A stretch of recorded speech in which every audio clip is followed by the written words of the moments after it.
ऋषभ पंत की कप्तानी, Nicholas Pooran की तूफानी पारी, या गोयनका जी की बातें, या हंटर? क्या है ये वजह कि लखनऊ सुपर जायंट, जो हमें लग रहा था कि भाई शायद 10वें नंबर पर ही आएगी ये टीम, आज मतलब पहले 5 मैच में से 3 मैच जीतकर ऐसा लग रहा है कि प्लेऑफ्स की तरफ बढ़ रही है। क्या टॉप 4 में पहुंचने वाली ये टीम बन सकती है क्या? मार्गदर्शन, जो आप पहला वर्ड ढूंढ रहे थे, हाँ, गोयनका जी का मार्गदर्शन। गोयनका जी मार्गदर्शन दे रहे हैं। हंटर, उसका मतलब इतने सारे टीम में सारे ब्लॉन्डी, वो है विजय दहिया साहब, दहिया साहब बैठे हैं वहाँ पे, अपने बाल जहीर खान बैठे हैं, जहीर खान बैठे हैं, लैंगर बैठे हैं। लेकिन आपको देखना चाहिए कि किस तरीके से जब टीम हारती है तो गोयनका साहब ड्रेसिंग रूम में जाते हैं और मोटिवेशन इतनी देते हैं, एनकरेजमेंट देते हैं, और इतना उनका champion team, champion team not afraid of results. हाँ एग्जैक्टली, तो इतना वो वहां जाकर उनको अच्छे से मतलब उनका मूड अच्छा कर देते हैं। कहते हैं कि आप भूल जाओ अभी तक जो खराब हुआ है, अगले हफ्ते से आप एक नई सोच के साथ उतरो फील्ड पे। इतने अच्छे जब आपके ओनर होते हैं, इतना आपको अच्छा सबको 1100 का शगन और दे दे। तो बहुत बढ़िया खेला, और जिसने नहीं अच्छा खेला उससे ले और ले दे। देखो फाइन डाल इसमें, पैसे की बात नहीं होती है। तो आप देखो, क्योंकि इस टीम के अंदर आप राठी साहब को भी देखेंगे। राठी साहब ने जितने कमाए नहीं उससे ज्यादा फाइन में कमा दिए हैं 2 मैचों में, वो भी। लेकिन ये हिम्मत आ कहाँ से रही है इस अनकैप्ड प्लेयर के अंदर? गोयनका साहब, क्योंकि उन्होंने कहा कि तुझे जा नाम, तू पर्ची काट, तेरी चलान सारे मैं दूंगा। सीधी बात इतनी सी है। तो मेरे ख्याल से ये टीम अगर प्लेऑफ में जाती है तो इसका मैं पूरा श्रेय, पूरा क्रेडिट गौतम गंभीर नहीं, गोयनका साहब को देना चाहूंगा। ऋषभ पंत को नहीं दे रहे आप? कौन ऋषभ पंत? ऋषभ पंत दी कैप्टन, जो एक खिलाड़ी है जो विकेट के पीछे से अगले 10 साल में 5 टाइटल जीतने वाला। वो जो बंदा है, वो जो खिलाड़ी है, विकेट के पीछे से गेम बदलता है, वो आगे से नहीं बदल पा रहा। हाँ, ये भी है। और पीछे से करने के लिए उसमें पावर बची नहीं है, वो किसी और को दे दी है। हाँ, तो अभी वो शक्तियां जब उनके बड़े वाले जो है साहब, उनके पास ही नहीं है, तो छोटे वाले चेले के पास कैसे होंगे? लेकिन एक बात तो है कि लखनऊ सुपर जायंट्स ने चौंकाया तो है। ये लखनऊ सुपर जायंट्स के लिए एक बात जो हम शुरुआत से कह रहे थे कि इन्होंने जहीर खान के साथ ऑक्शन में भी वहां पर इन्होंने एक जो बॉलिंग यूनिट बनाया। अरे माइक पे बाबर आजम है, वो अभी बहरा हो गया हमारा। वो मैंने कहा गेस्ट अपीयरेंस है, जरा सा एक्नॉलेज कर दे। अब ठीक बज रही असली वहां पे। तो जो लखनऊ ने जो टीम बनाई थी उसमें सारे इंडियन फास्ट बॉलर्स डाले थे, पूरा इंडियन अटैक उन्होंने बॉलिंग अटैक रखा था। अभी भी मयंक यादव सुनने में आ रहा है कि अभी वो वापस आ सकते हैं, 140 के ऊपर फेंक रहे हैं, ऐसी बातें सुनने में आ रही हैं। 140 बस यार, 140 मतलब अभी यार इंजरी के बाद आया बंदा, वो तुरंत ही 150 पर पहुंचा। 150 से कम तो बात ही नहीं करनी चाहिए। वो तो जसप्रीत बुमराह भी डाल रहे हैं 140 से ऊपर, आकाशदीप डाल रहे हैं। लोग कह रहे हैं कि अभी जैसी इंजरी से आदमी उठा, अभी आनंद भाई उठे आनंद भाई ने जब उठकर पहली बॉल डाली वो भी 140 के ऊपर डाली है, ऐसा लोग कह रहे हैं। तो वो धीरे धीरे जब तक वो मैदान पर आएंगे तब तक शायद 150 तक पहुंच जाएंगे। तब तक आईपीएल खत्म तो नहीं हो जाएगा? 2 महीने में आ जाएंगे। आप ये कहना चाह रहे हो बंदा जैसी बिस्तर से उठा, उसने अपने टीवी को तोड़ दिया ऐसे मार के, अंदर कमरे में ही तो होगा कहीं पे, अभी मैदान में नहीं जा पा रहा। टीवी नहीं तोड़ रहे, ये कोई किसी और स्पोर्ट्स चैनल पर बैठे हुए जो वहां पर टीवी तोड़ेंगे। अरे हाँ यार, लेकिन वो घबरा गई थी बेचारी। ये क्या हो गया? उसके बाद टेबल को स्क्रिप्ट नहीं बता दी क्या? लेकिन बजट तो देखो इसी को कहते हैं, अगले दिन नया आ गया। ये बात बड़ा उतना ही। एक हमें काले पर्दे डालकर बैठे हुए हैं, हमारे पास एक आ रहा है, वो भी हम कैमरे के पीछे रख रहे हैं। कैमरे के पीछे रख रहे हैं। हमारे तो स्लाइड भी नहीं हो रहे पर्दे से। एक बंदा खड़ा हुआ खींचता कट कर। ये देखिए आपदा में अफसर, मतलब हमने ये जो स्टूडियो बनाया वो आपदा में अफसर। हमारे पास ये टीवी फोड़ने के लिए नहीं है। बहरहाल लखनऊ ने जिस तरीके से फोड़ा है कोलकाता को, वो तो वैसे बढ़िया चीज थी। एक बार को ऐसा लग रहा था कि मैच भी हाथ से निकल रहा है। नवजोत सिंह सिद्धू बहुत तारीफ कर रहे हैं ऋषभ पंत की कप्तानी की। हमें पता है कि हम लोग नहीं करते, पर क्या मतलब ये जो गया हुआ मैच जो लेकर अगर आए हैं, तो क्या यहां पर ऋषभ पंत की भी थोड़ी तारीफ बनती है? क्योंकि लखनऊ ने थोड़ा सा पुल बैक तो किया आज का मैच। मतलब उसमें मैं ऐसे ऋषभ पंत का तो इतना ज्यादा वो नहीं देना चाहूंगा, क्योंकि देखो जो राठी हैं, वो एकदम ही स्पिनर डेथ ओवर स्पेशलिस्ट हो रखे हैं उन्होंने। बैक टू बैक 2 मैचेस में 18 ओवर उनसे डलवाया जा रहा है और उसमें वो 6 रन दे रहे हैं। तो वो आधे से ज्यादा प्रेशर तो वो खुद ही राठी ही बनवा देते हैं दूसरी टीम में। तो हो सकता है चलो राठी को लाने के लिए ऋषभ पंत की तारीफ कर दी जाए कि ऐसे मौके पे मैं एक स्पिनर खिला दूं।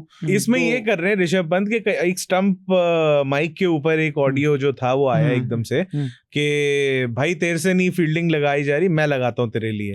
तो ऋषभ पंत जो है वो राठी के लिए फील्डिंग लगा रहा है, तू बॉल डाल, सिर्फ फील्डिंग मैं लगाता हूँ। पर यार अभिषेक मेरे को तुमसे एक सवाल पूछना है भाई, इम्पैक्ट प्लेयर के बाद भी ये कई सारी टीम 5 बॉलर पर ही कैसे रेस्ट्रिक्टेड रह जाती हैं?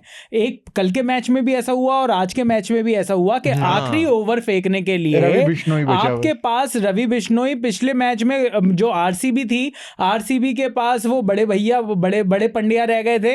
तो ऐसा कैसे हो रहा है कि जो आपका जो मेन बॉलिंग अटैक है, उस केस में तो समझ में आता है कि जब आपका बिल्कुल ही कोई बैटिंग के अंदर एकदम से ये हो गया कि भाई सब गिरे जा रहे हैं, तो वहां पे आप एक एक्स्ट्रा बैटर लेके आ जाते हो। अब आपके बॉलिंग में ऑप्शंस लिमिट हो गए, वहां तो समझ में आता है, जो कि हुआ है कई बार, वो भी हमने देखा है बिल्कुल। लेकिन अब अगर जैसे आप एक मैच पहले की बात, कल के मैच की बात करो कि भाई आरसीबी वाले मैच के अंदर कि आप ये सोचोगे छठा बॉलर कोई है ही नहीं, कि आप कृणाल पांडे से लास्ट ओवर डलवा रहे हो, या फिर आज के मैच में आप लखनऊ वाले मैच में देख लो कि भाई 5 ही बॉलर थे ले दे के, यही है जो है। माकरम का यूज भी नहीं कर रहे ना, माकरम से भी तो बॉल डलवाई जा, या तो भाई वो उसको हिलवाना नहीं चाह रहे होंगे, भाई तू बड़ी मुश्किल से बैटिंग में सेट हुआ है, तू मार भाई, चलो तू कर भाई, तू हो गई हैं। और लेकिन या फिर ये हुआ होगा कि आप स्पेशलिस्ट के बदले आप मतलब अब पता नहीं इसमें आप स्पेशलिस्ट बॉलर लाने ही नहीं चाह रहे हो, या तो आप 12, आपके पास 12 टीम मेंबर हो गए, आप एक एक्स्ट्रा बैट्समैन की जगह आप बॉलर को लेकर आते हो, आप मिचेल मार्श की जगह आप लेकर आते हो, मिचेल मार्श की जगह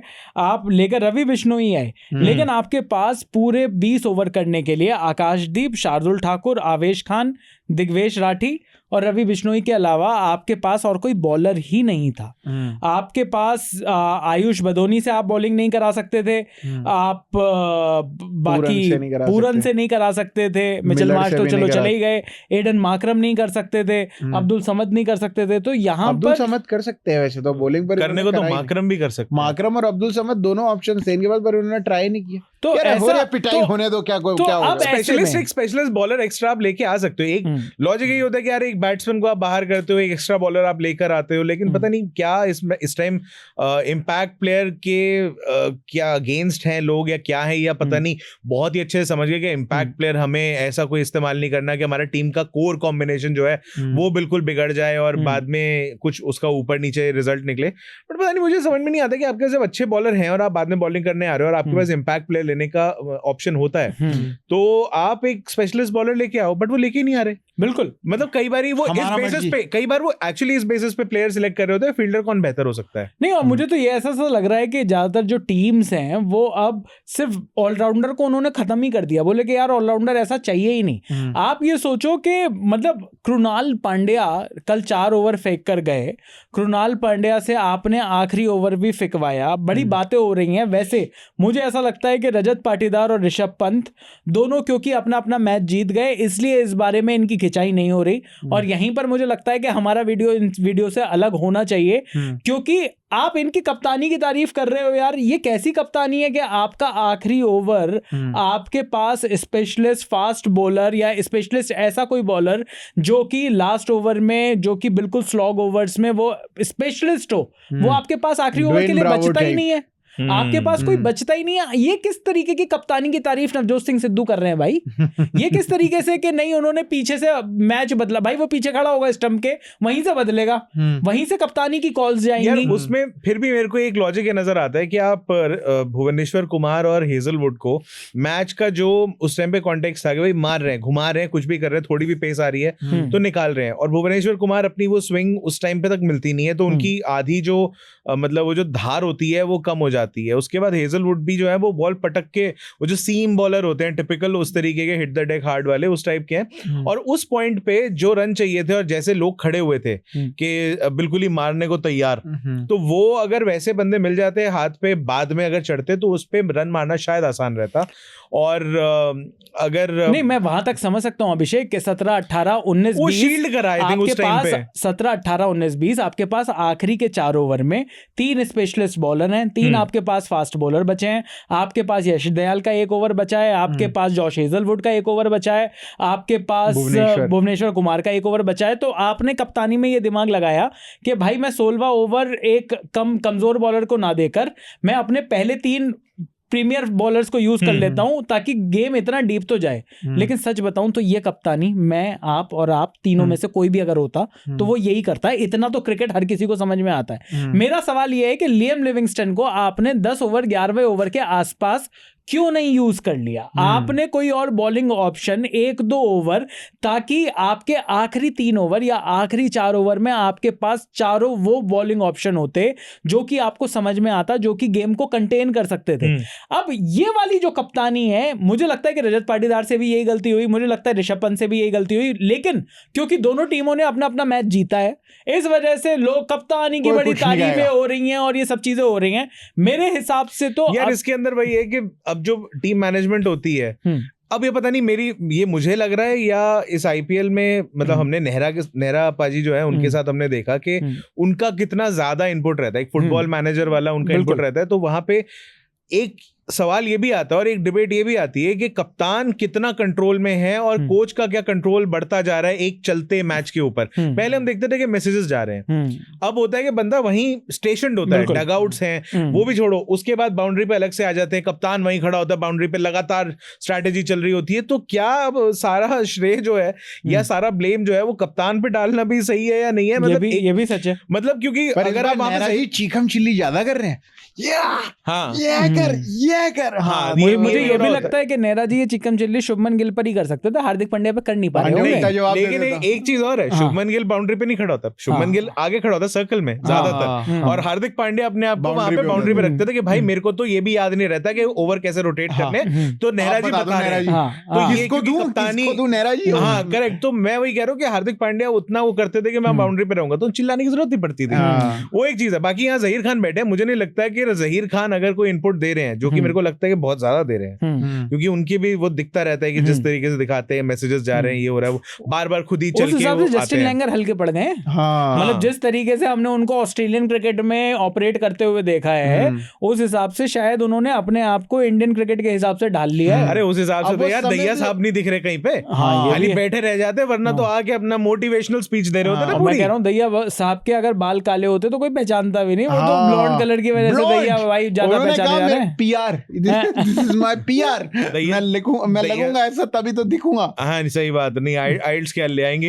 877 लेके आ रहे हैं दैया जी, कनाडा में जाकर सेटल हो रहे हैं। लेकिन चलो बात सच्चाई ये है कि लखनऊ सुपर जायंट्स ने अपने खेल से काफी इंप्रेस किया है, कुछ क्लोज मैचेस को भी जीता है, और अब एक चीज हारा भी है, दिल्ली वाला भी इतना हारा। अभी तक क्या चल रहा था कि वहां पे पूरन के ऊपर ज्यादा डिपेंडेंस थी इस टीम की, लेकिन अचानक से टॉप ऑर्डर के अंदर आप देखते हो कि मिच मार्श फॉर्म में आ गए हैं, उसके बाद एडन मार्करम 2 मैच से रन बना रहे हैं। तो ये जो मिडिल ऑर्डर के ऊपर एकदम से भार पड़ जाता था कि आप बार बार उन लोगों से उम्मीद रखते थे कि ऋषभ पंत भी नहीं चले या आयुष बदोनी थोड़ा चले थोड़ा ना चले।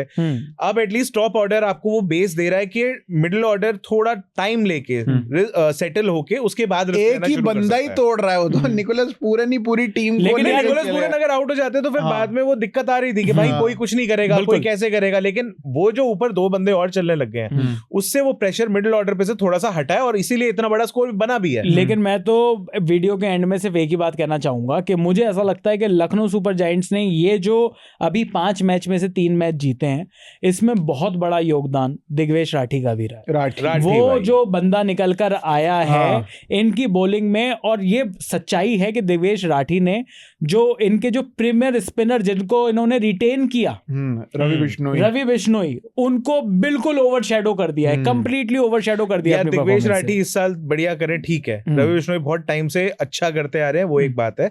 दिग्वेश राठी का अगले साल क्या होगा मैं वो देखना चाहूंगा, ये भी सच्चाई है, क्योंकि जब दिग्वेश राठी का वैसे इसी सीजन में 7 मैचों के बाद क्या होगा, हमने तो बड़े सारी चीजें ये भी देखी हैं कि पहले 7 मैच में कुछ और होता और फिर अगली बार फिर बाकी के 7 मैच पहली बार पर्ची काटी थी तब पंजाब ने इनका भूत बना दिया था एंड में आते आते हैं, जब पंजाब वाले लोग पंछी काट रहे थे वो। तो नहीं, वही बात है कि एक बार ही वो देखना चाहेंगे कि एक बार जब वीडियो एविडेंस और सारी चीजें जो इनकी हैं कि वेरिएशंस क्या है, कैसे नहीं है, ये सारी कैरम में डालते हैं। हाँ, कि ये और बाद में जो नॉर्मल लेग स्पिन होगी वो इनकी वेरिएशन है, वो इनकी वेरिएशन। तो ये सारी चीजें जब एक बार ही इस पर थोड़ी और डिटेल में स्टडी होगी तो सारी टीम्स उनको बेहतर समझेंगी और शायद बेहतर टैकल भी करेंगी। और दूसरा ये कि मोहसिन खान नहीं थे, आवेश ये लेके आए, लॉर्ड शार्दुल को लेके आए, उन्होंने भी कंट्रीब्यूट किया टीम के लिए, तो एक वो बहुत अच्छा एडिशन है। उसके बाद आप आकाशदीप को देख रहे हो, वो कंट्रीब्यूट नहीं कर पा रहे हैं, एनसीए से वो भी ताजे वापस आए हैं, और कंडीशंस के हिसाब से मुझे जो लगा है कि जो कंडीशंस डिमांड कर रहे हैं उस हिसाब से बॉल नहीं कर रहे हैं, वो बस तेज डालने की कोशिश कर रहे हैं कि बस जैसे तैसे मेरे को तेज डाल के विकेट ले लेनी है।